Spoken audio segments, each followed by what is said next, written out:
अस्सलाम वालेकुम everyone. So in this video we are going to do chemical injury of the आई।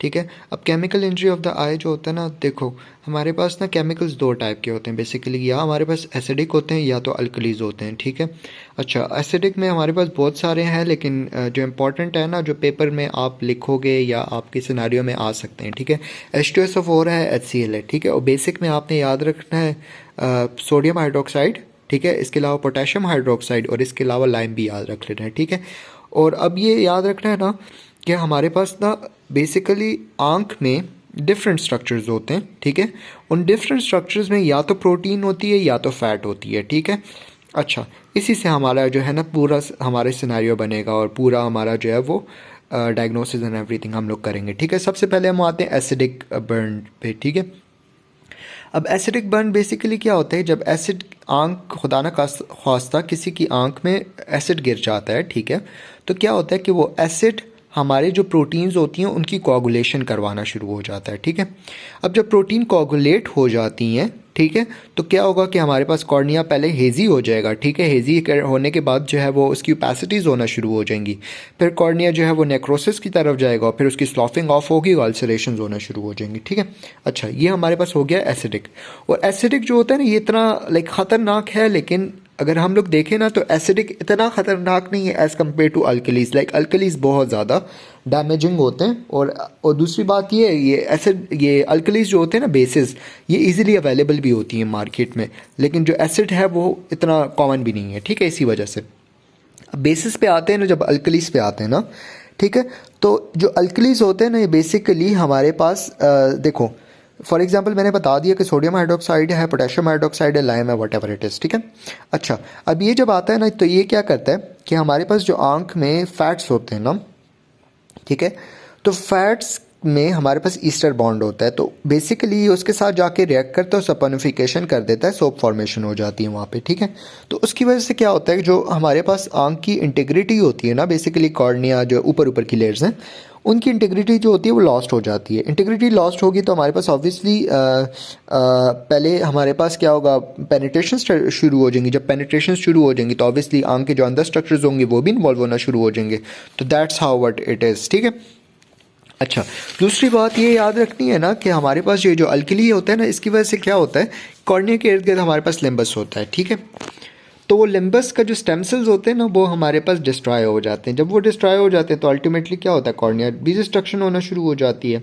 इसके अलावा वो अंदर जाएगा तो इंटीरियर चैम्बर में हमारे पास डिस्ट्रक्शन कॉज करेगा, आइरिस की इन्फ्लेमेशन कॉज करेगा, सिलेरी बॉडी को इन्वॉल्व करेगा, ये सारा कुछ होगा, पेनिट्रेशंस, परफोरेशंस, अल्सरेशंस, नेक्रोसिस, स्लॉफिंग ऑफ, ये सब कुछ हो जाएगा। ठीक है, अच्छा अब आप इसकी क्लिनिकल फीचर्स पे आ जाओ। ठीक है, क्लिनिकल फीचर्स में हमारे पास पेशेंट जो होता है ना, जब भी आपके पास कोई आँख पे कोई चीज़ चली जाती है, कोई भी चीज़ हो, ठीक है, तो बंदा जो होता है वो उसके आँख में एक तो सवेर पेन हो रहा होता है, दूसरा ब्लेफरोस्पैज्म में चला जाता है। उसका लेग, उसका जो लेड होती है ना, वो ऐसे ज़ोर से उसने बंद की होती है, वो खोलना ही नहीं चाहता क्योंकि वो स्पैज्म में जा चुकी होती है लेड, क्योंकि ऑब्वियसली उसको दर्द हो रहा होता है। ठीक है, फिर इसके बाद अगर आप साइंस की बात करो ना, तो साइंस में यही होता है कि आपको स्किन का इर्द गिर्द का जो एरिया होता है वो आपको जला हुआ नज़र आएगा, वो बर्नड होगा। इसके अलावा कंजक्टाइवा हो गया, लिम्बस हो गया, उनका जो है वो हमारे पास वो हमें वाइटिश नज़र आएंगे, कॉर्नियल ओपेसिटीज़ नज़र आएंगी। ठीक है, बाकी सिनारियो में हमें बताया होगा कि हमारा जो है वो कोई केमिकल गिरा है। ठीक है, अच्छा इसकी इमरजेंसी, इसकी ट्रीटमेंट क्या होती है ना, क्या सबसे पहले हम आते हैं इमरजेंसी ट्रीटमेंट पे। इमरजेंसी ट्रीटमेंट में ये होता है ना कि सबसे पहले आपने आँख को इरिगेट करना होता है। इरिगेशन बेसिकली ये होती है ना कि एक सिरिंज होती है, ठीक है, उसमें नीडल नहीं होती, और वो आपने एक ये जो आँख का जो ये एरिया होता है ना, let me break the diagram, आपको इजीली समझ आ जाएगी। ठीक है, देखो होता क्या है ना, फॉर एग्जांपल ये हमारे पास आँख हो गई, ये हमारी नोज़ की साइड हो गई। ठीक है, यहाँ से आपने वो सिरिंज से पानी और नॉर्मल लाइन जो भी है वो आपने डालना है और यहाँ से आपने ड्रेन करवाना है। ठीक है, अच्छा इसको इरिगेशन कहते हैं। हमने इरिगेशन करानी है आँख की, ठीक है, इरिगेशन करानी है, नॉर्मल सलाइन से कर देते हैं या सिंपल वाटर से कर लेते हैं जो अवेलेबल है उस साइड पे। ठीक है, इसके अलावा ना उस इरिगेशन का जो पानी है ना, उसमें हम लोग एक ट्रॉपिकल एनेस्थीसिया भी डाल देते हैं ताकि ऑब्वियसली वो थोड़ा बहुत पेन भी रिड्यूस्ड हो जाए। ठीक है, इसके अलावा हम लोग क्या करते हैं कि जो हमारे पास ऑब्वियसली अगर एसिड है तो एसिड को हम न्यूट्रलाइज करने के लिए सोडियम बाइकार्बोनेट दे देते हैं, और बेस है तो अगर हम लोग उसको न्यूट्रलाइज करने के लिए हम लोग दे देते हैं बोरिक एसिड। ठीक है, स्ट्रॉन्ग एसिड के लिए वीक बेस देनी है, और स्ट्रॉन्ग बेस के लिए हम लोगों ने वीक एसिड दे देना है, ठीक है, न्यूट्रलाइजेशन करना है। फिर इसके बाद हमारे पास हमने क्या करना है कि जो वो है लिड को हम लोगों ने डबल वो करना है, ठीक है, डबल इवर्ट करना है, और उसके बाद हम लोगों ने देखना है कि जो फॉर्निकल कंजक्टिवा है उधर तो कुछ नहीं है, तो उसको भी हमने रिमूव करवा देना, ठीक है। इसके अलावा जो हमारे पास डिवाइटलाइजिंग टिश्यू है उसको भी हमने रिमूव कर देना है, ठीक है। फिर इसके बाद हमारे पास एक चीज़ आती है, ग्रेडिंग आती है, ठीक है। ग्रेडिंग जो है ना, इसको हम Roper Ball system of grading भी कहते हैं, ठीक है। अब ये Roper Ball system of grading में क्या होता है कि हमारे पास ये जो है ना, बेसिकली हमारे पास 4 ग्रेड्स होते हैं, grade 1, grade 2, grade 3 and grade 4, ठीक है। अब इसमें हमने 2 चीज़ें देखनी है, एक साइड पे हम लोगों ने कॉर्निया को देखना है इधर, और एक साइड पे हमने लिम्बस की जो इस्कीमिया उसको देखना है, ठीक है। पहला जो स्टेज होता है ना, तो उसमें हमारे पास उसमें हमारे पास कॉर्निया जो है उसका सिर्फ एपिथेलियल लेयर इन्वॉल्व होती है, बाकी इतनी खास कोई डैमेज नहीं हुई होती, और बाकी जो लिम्बस इस्कीमिया की बात करें तो वो नहीं होता।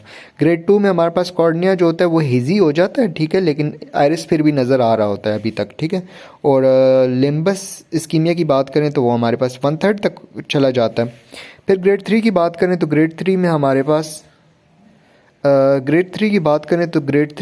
पास जो है वो हेजी होता है, ठीक है, कंजक्टिवा हेजी होता है, ठीक है। इसके अलावा हमें आयरिस भी नज़र नहीं आ रहा होता, और जब आप वो देखते हो, लिम्बस देखते हो, तो लिम्बस जो होता है वो हमारे पास लाइक 1/3 से लेकर हाफ के बीच में ही हमारे पास कहीं इस्कीमिया हुआ होता है, ठीक है। और ग्रेड 4 में हमारे पास कॉर्निया पूरा ओपेसिफाइड हो जाता है, ठीक है।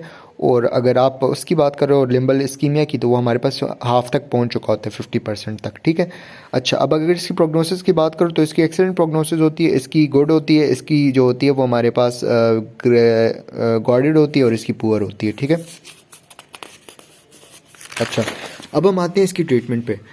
शुरू में तो हमने इमरजेंसी ट्रीटमेंट की थी ना, अब हम लोग आते हैं मेन ट्रीटमेंट पे, ठीक है। मेन ट्रीटमेंट में क्या करना है आपने, सबसे पहले आपने बेसिकली ना हम लोगों ने क्या करना होता है, हम लोगों ने एंटीबायोटिक्स देनी है, ठीक है, ट्रॉपिकल ऑइंटमेंट्स दे देते हैं, इसके अलावा हम लोग साइक्लोप्लेजिक्स दे देते हैं, स्टीरॉइड्स दे देते हैं, वाइट एस्कॉर्बिक एसिड दे देते हैं, सिट्रिक एसिड दे देते हैं, और एक दूसरी एंटीबायोटिक है विच इज़ दी टेट्रासाइक्लिन, ठीक है। अच्छा, फिर ये तो हम लोगों ने ट्रॉपिकल ट्रीटमेंट कर लिया। सिस्टेमिक ट्रीटमेंट में हम लोग क्या करते हैं, सिस्टेमिक ट्रीटमेंट में हम लोग यही एंटीबायोटिक सिस्टेमिकली भी दे देते हैं, एनाल्जेसिक्स दे देते हैं, डॉक्सीसाइक्लिन दे देते हैं, और एस्कॉर्बिक एसिड हम लोग सिस्टेमिकली भी दे देते हैं, ठीक है। फिर सर्जरी होती है। सर्जरी में बेसिकली ना हमने क्या करना होता है, या तो हम लिम्बस का सूचर लगा देते हैं, ठीक है। अगर लिम्बस का सूचर नहीं लग रहा ना, तो हम लिम्बल सेल जो है वो ट्रांसप्लांट कर देना। इसके अलावा कंजक्टिवल फ्लैप ट्रांसप्लांट करते हैं, इसके अलावा एमनियोटिक मेम्ब्रेन ट्रांसप्लांट करते हैं, ठीक है।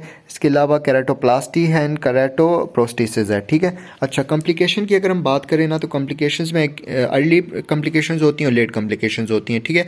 अर्ली कॉम्प्लिकेशंस में हम लोग क्या करते हैं कि हम लोग पेशेंट को ना अर्ली कॉम्प्लिकेशन में हमें पेशेंट में क्या नज़र आता है, थोड़ा बहुत हमारे पास परफोरेशंस होती हैं, थोड़ा बहुत ग्लूकोमा होता है, थोड़ा बहुत इन्फेक्शन होता है, लेकिन लेट में हमारे पास बस आपने शुरू करना है आईलेट से और पीछे की तरफ जाते जाना है। आईलेट में आपको जो है वो ट्रैकियसिस नज़र आ सकता है, इसके अलावा एजोट्रोपिया नज़र आ सकता है, एजोट्रोपियन और इंट्रोपियन नज़र आ सकता है। कंजक्टिवा जो होगा वो ड्राई हो जाएगा, कॉर्निया जो होगा वो हमारे पास ओपेसिफाइड हो जाएगा, ग्लूकोमा होगा, कैटरेक्ट होगा, ये सारा कुछ हमने कर लेना है, ठीक है। दैट्स इट, थैंक यू, जज़ाकल्लाह खैर।